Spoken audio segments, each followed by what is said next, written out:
So if you're opening an angle here on the E-box wall and you're not taking advantage of it, cutting off the rotations, and you're smoking it off so that way you can rotate out, then that shows you and that shows me that you have no idea why you're doing this. So put a little bit of thought into something instead of just doing it because you've seen other people do it, or you know it's something that you should be doing. It's like with droning. Like, everyone knows that they're supposed to drone.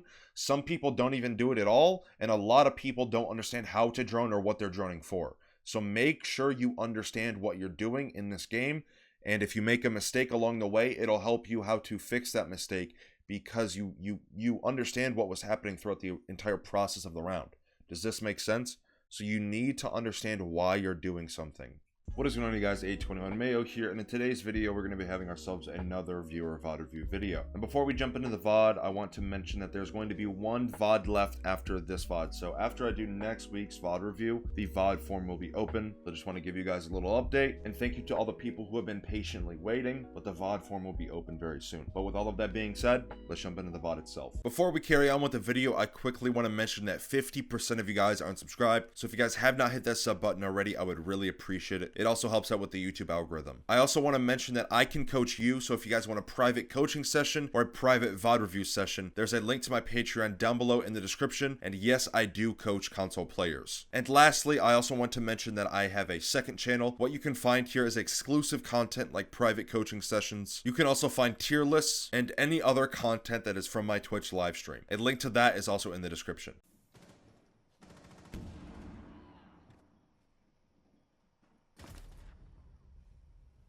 On pillar, Sophia. Okay, so I want to talk about two things here. So firstly, instead of holding an angle onto freezer, check if you have the default cam first. That's a pretty small thing. And also there, what I want to talk about with you dying like this is something I talk about quite a bit in just in general on my channel is something called owning the angle. So what I mean by that is making sure that if the enemy peeks you or you, engage into a gunfight on said angle, you have every advantage you can in the gunfight itself. So what happened here is that you're allowing the Zofia to have more surface room, I guess you could say, or room just in general, to move. So the pillar is roughly right here. So you have all of this dead space where the Zofia had the ability to swing. And if she is just now pre-firing you, you can see the bullet tracers here. She's just now pre-firing. If you're holding a little bit more of an aggressive angle, or owning it, then it might lead to the Zofia dying or not doing what she did to you of having the ability to pre-fire. Now keep in mind you also are on cams right now. I assume the drone is most likely in freezer because I didn't hear a drone anywhere near you. And I also don't see any drones back pillar or anywhere in that area. So it's most likely behind you in freezer itself. All of this area here that you gave the Zofia to swing from on the pillar allowed her to kind of have a little bit more cover before she actually took the gunfight and peeked into your angle. So make sure that when you're playing an angle or trying to hold one that you own it, you minimize the amount of risk that the enemy, or the amount of risk that you have of dying by you just owning the angle. I hope that makes sense. I tried to break it down as much as I could, but this is what I mean by when I say, own your angles when you play them if you're holding an angle or whatever it is.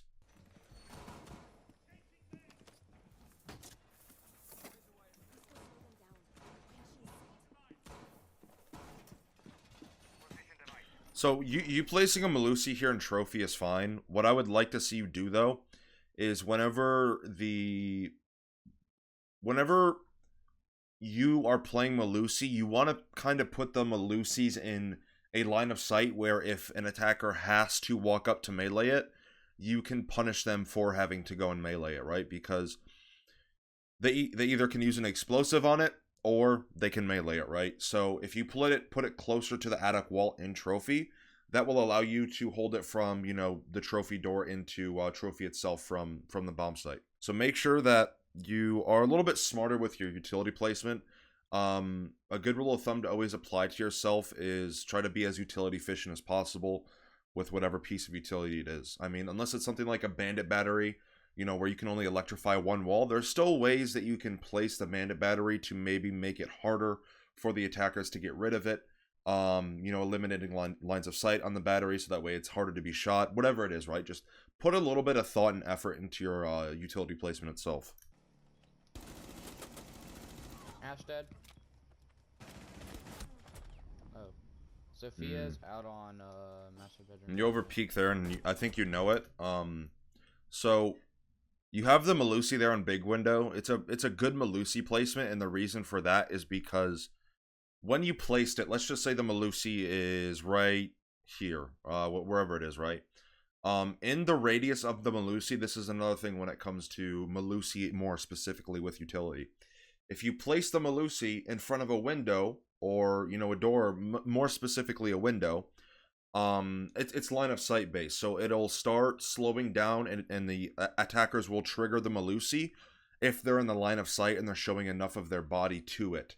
So the reason putting it next to a window on the floor is so strong is because if they walk into the vicinity or the range of the Melusi itself, it will activate before they jump in the window. It might be a split second or a hair of a second, but that information adds up to a lot during the round. And what happened here with yours is that you place it a little bit further back. It's somewhere right around here.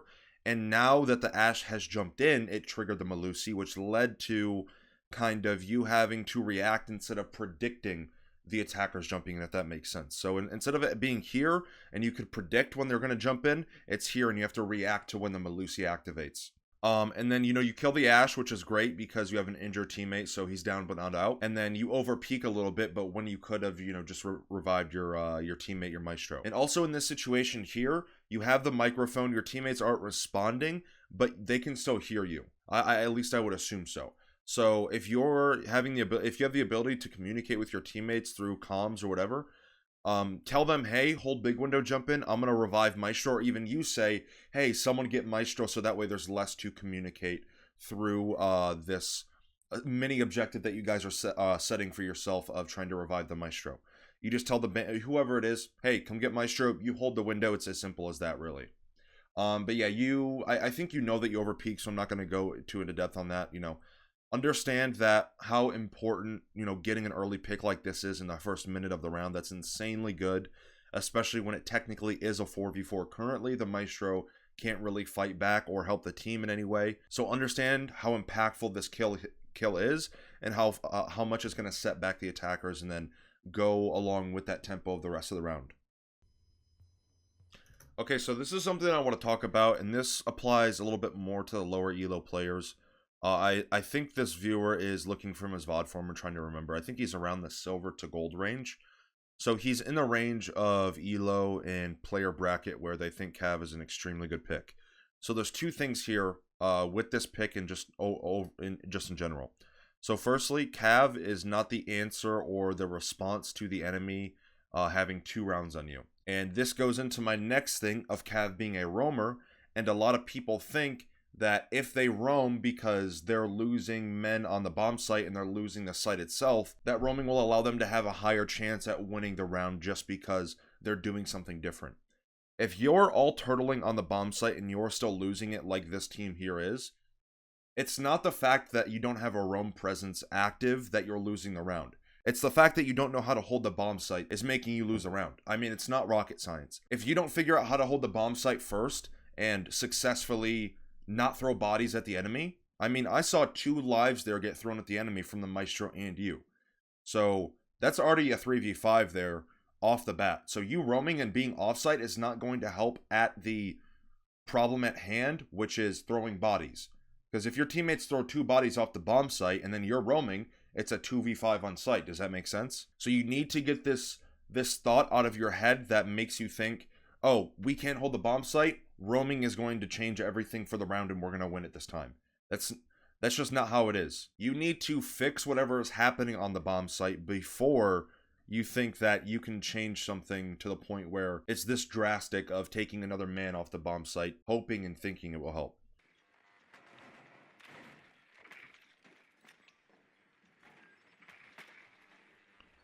How is his drone still alive?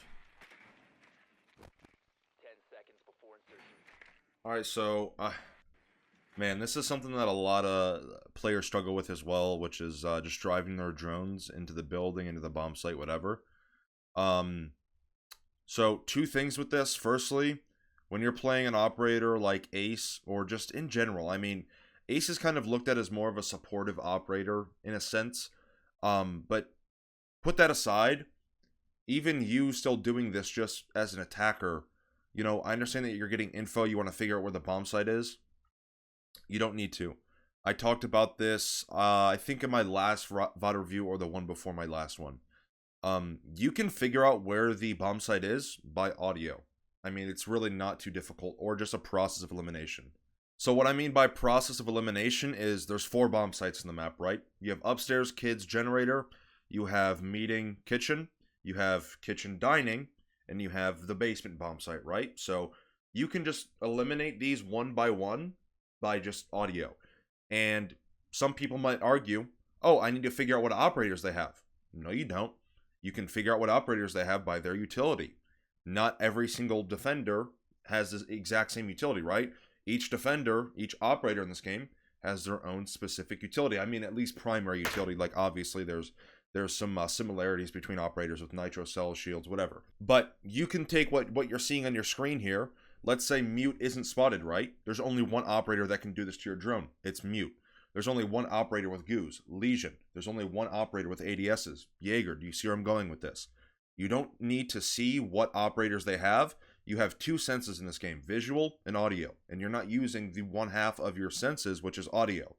So teach yourself how to learn to use audio cues to your advantage, so that way you don't always need to rely on what you're seeing. You can also rely on what you're hearing.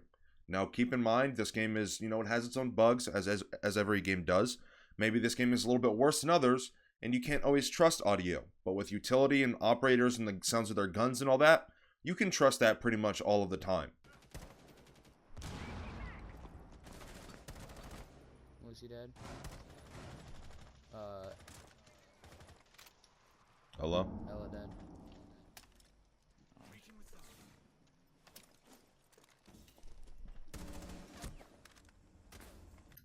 Okay, so I want to talk about you breaching this wall here. So you hard breaching is fine, but in my opinion and from experience just playing this map quite a bit, you kind of want to solidify your positioning a little bit more. So what I mean by that is as a team. So if you're going to do a bunker take, you'll usually have at least 1 or 2 teammates taking tower control. So that way you can establish a crossfire from bunker down tower stairs. So like if this is a bunker door here, right where this X is, and then tower stairs is like somewhere like here, right? So this is tower stairs here, and this is this part that's going down. This is the part that goes up, right?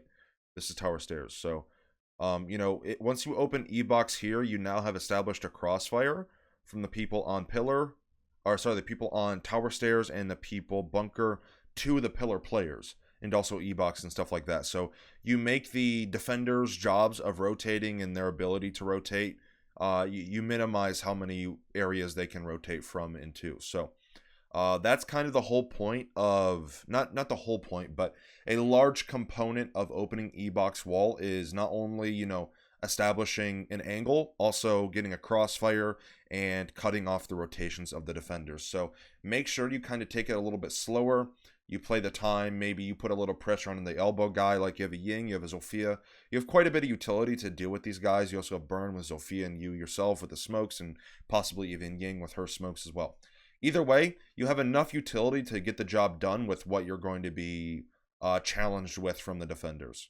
So make sure you understand the reason for why you're doing something, and give yourself a purpose, because if there's no purpose in the beginning and you're just doing something to do it because it's the right thing to do, then is it really the right thing to do? And if there's no purpose for something, then why you're doing it in the first place?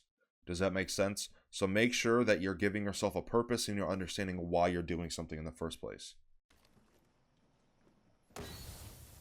So you doing what you just did showed me that you didn't understand the reason that you're opening E-box. And the reason for that is because the whole point of you opening this is to cut off rotations. I just talked about it a second ago. So if you're opening an angle here on the E-box wall and you're not taking advantage of it, cutting off the rotations, and you're smoking it off so that way you can rotate out, then that shows you and that shows me that you have no idea why you're doing this. So put a little bit of thought into something instead of just doing it because you've seen other people do it, or you know it's something that you should be doing. It's like with droning. Like, everyone knows that they're supposed to drone. Some people don't even do it at all, and a lot of people don't understand how to drone or what they're droning for. So make sure you understand what you're doing in this game, and if you make a mistake along the way, it'll help you how to fix that mistake, because you understand what was happening throughout the entire process of the round. Does this make sense? So you need to understand why you're doing something. The ADS right here. Oh no.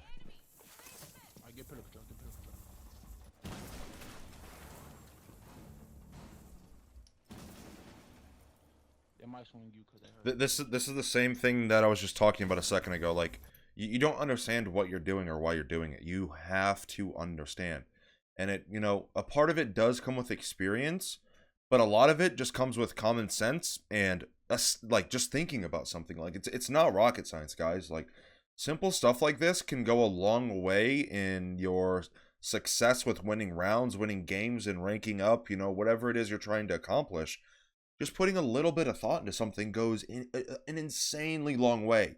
And it just takes 2, 3, 5 seconds of thought during a round. Just take a moment, breather, hold an angle, think about something, and figure out if you want to do it or not.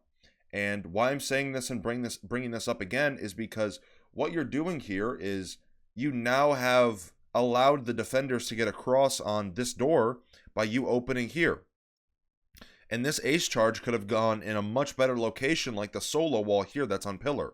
Like, just right outside of pillar, not this one in E-box, but this one here a little bit later. This one here, just to your left. This wall, if you ace charge this, what this allows you to do is you can cut off rotation in pretty everywhere on the bomb site. You can also fight the hallway, and you can fight the rotate. So no matter where the guy is planting, you can support him from this one location instead of having to rotate back from the hallway to E-box and whatever it is, right? So you need to understand what you're getting out of it, what you're giving yourself, your team, what you're giving the enemy, because no matter what happens in this game, if the enemy understands what's happening a little bit more or even the same as you, they can sometimes take something in your advantage and bend it into theirs. I mean, just something as simple as, let's say a defender is in a 1v2 situation, right? Like this one here. Let's say the Vigil's dead, right? And you're holding the wrong angle and your teammate's planting.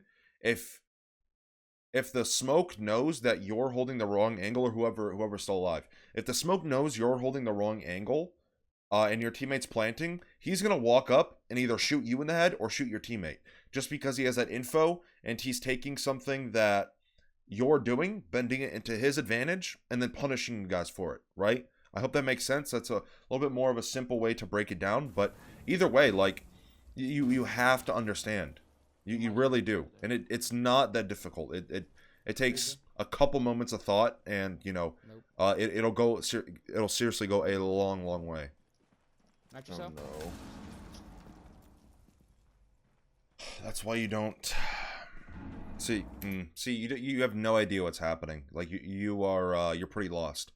So the whole. Okay, let's go back here. So, you making this hole got your teammate killed, and you know that. But what's even worse in this situation is that you still naded and wasted the nade for no reason, because the whole point of you nading in the first place is to give the ace the ability to hard breach the wall. And maybe Ying has a secondary hard breach. That's understandable. But there was no communication of the Ying saying or you seeing, or just nothing that relayed the info that the Ying has the secondary hard breach to her advantage. And I'm pretty sure she has smokes, if I'm not mistaken, because she's the one who smoked off bunker door earlier in the round. It could have been the ace. I'll give the benefit of the doubt and say it was the ace, right? But either way, there's still no communication. And that's what's even worse in this situation, is that you're proving to yourself that you have no idea what's happening, what you're doing. And I'm not trying to discredit you. I'm trying to help you, okay? But you're showing yourself that you don't know what you're trying to do, what's happening, and you're still doing it. You got to wake up, my man. Like, you have to understand what's happening, because if you're submitting a VOD and, these mistakes keep happening after, then you're you seriously got to take a step back and wake up a little bit, because this is pretty bad. So, you know, I mean, if you want to nade this stuff off the wall, go for it. I would much rather have you Mav trick it because it's a little bit of a safer route, especially when the defenders can't really go prone and punish you, like, you know.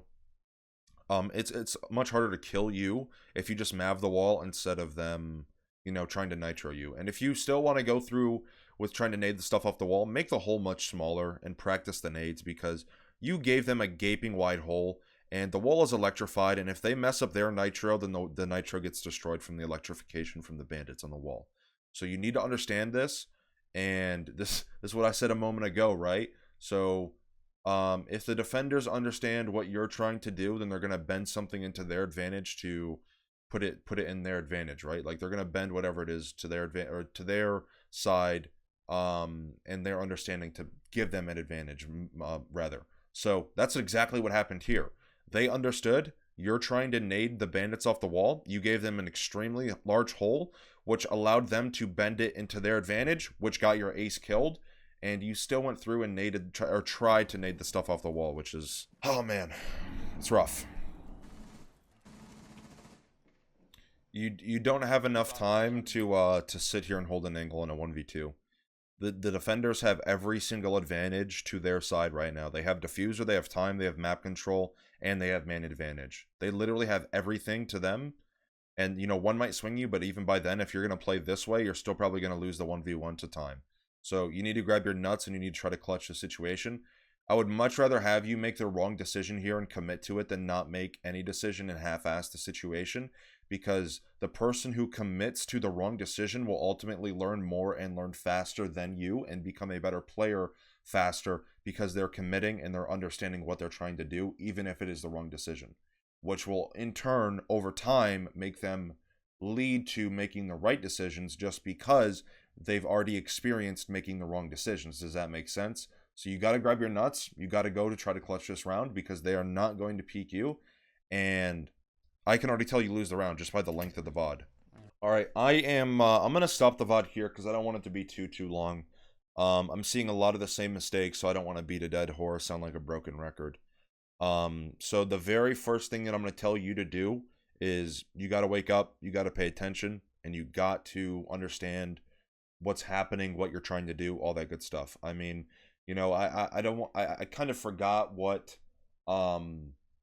exactly what I said. Go back in the VOD because I explained it pretty in depth, but you just got to wake up, my man. You got to pay attention to what's going on, because if you don't, then you're gonna be stuck in the same position you've always been.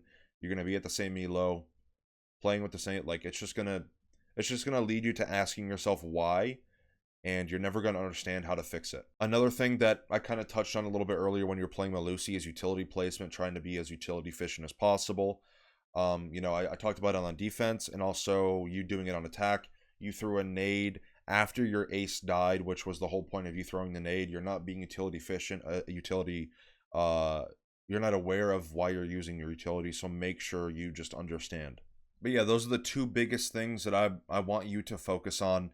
You know, there's a whole bunch of other small stuff, but the two biggest things, you know, are those two things that I just mentioned. But other than that, I wish you the best. I'm looking forward to another VOD in the future, and I hope I helped out. And I also want to mention before I go again that the VOD form will be open next week for all the people who are still curious. But with all of that being said, I also want to mention before I go that half of you watching right now are not subscribed, so make sure you guys hit that sub button if you guys do enjoy or learn anything from my content. I would greatly appreciate it. And I also want to mention that I'm doing coaching, so if you guys are interested in a 1 hour plus, you know, VOD review session like this one here, that's private, or if you guys are interested in a coaching session, there's a link to the Patreon down below in the description. And yes, I do coach console players. And I also want to mention that I have a second channel, so make sure you guys go check that out. But with all of that being said, I appreciate the love. There's links to all my social media and stuff down in the description, and I hope you guys enjoyed. I hope you learned something new, and I will see you guys in the next video.